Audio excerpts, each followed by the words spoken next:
Israel ও আমেরিকার সঙ্গে যুদ্ধের পর আরও বিধ্বংসী রূপে মাথা উঁচু করে দাঁড়াচ্ছে ইরান।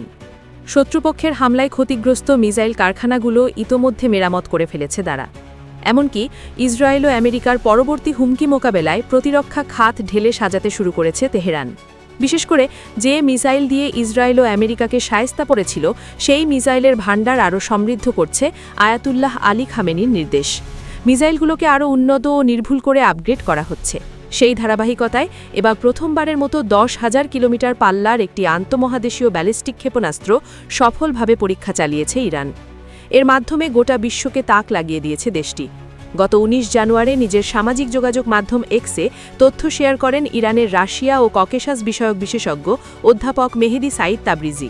তিনি জানান, ইরানের এই আন্তঃমহাদেশীয় ব্যালিস্টিক ক্ষেপণাস্ত্রটি রাশিয়ার সাইবেরিয়া অঞ্চলে থাকা একটি লক্ষ্যবস্তুকে কেন্দ্র করে উৎক্ষেপণ করা হয়েছিল। রাশিয়ার সরাসরি অনুমতি নিয়েই এই পরীক্ষাটি চালানো হয়েছে। 10,000 কিলোমিটার পাল্লার এই ক্ষেপণাস্ত্রটি ইরানের সেমনান সামরিক ঘাঁটি থেকে উৎক্ষেপণ করা হয়েছে বলে ধারণা করা হচ্ছে। এই পাল্লার অর্থ হল, ইরান থেকে ছোড়া এই ক্ষেপণাস্ত্রটি এখন অনায়াসেই যুক্তরাষ্ট্রের পূর্ব উপকূল, বিশেষ করে নিউ ইয়র্ক এবং ওয়াশিংটন ডিসিতে আঘাত হানতে সক্ষম। ইরানের আন্তঃমহাদেশীয় ব্যালিস্টিক ক্ষেপণাস্ত্র পরীক্ষার সময়টি অত্যন্ত তাৎপর্যপূর্ণ। মার্কিন প্রেসিডেন্ট ডোনাল্ড ট্রাম্প যখন ইরানের সাম্প্রতিক বিক্ষোভ দমনের প্রতিবাদে সামরিক হামলার হুমকি দিচ্ছেন, ঠিক তখনই এই সফল পরীক্ষার খবর সামনে এলো। যদিও আনুষ্ঠানিকভাবে তেহরান এই বিষয়ে মুখ খুলেনি।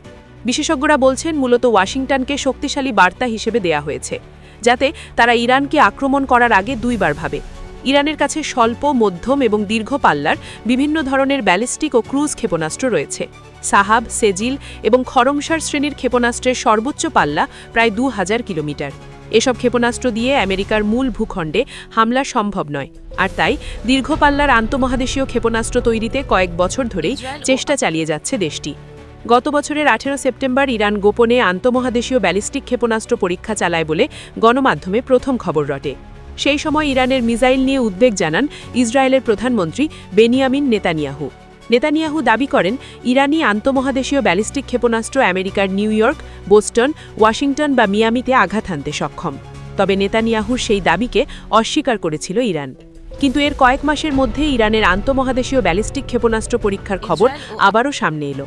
বিশেষজ্ঞরা বলছেন, ইরান সত্যিই এই মারণাস্ত্রের সফল পরীক্ষা চালালে পূর্বের সব সমীকরণ পাল্টে যাবে। অতি দূর পাল্লার এই ক্ষেপণাস্ত্রের ভয়ে ইরানে হামলা চালাতে আমেরিকা সাহস পাবে না বলে মনে করা হচ্ছে।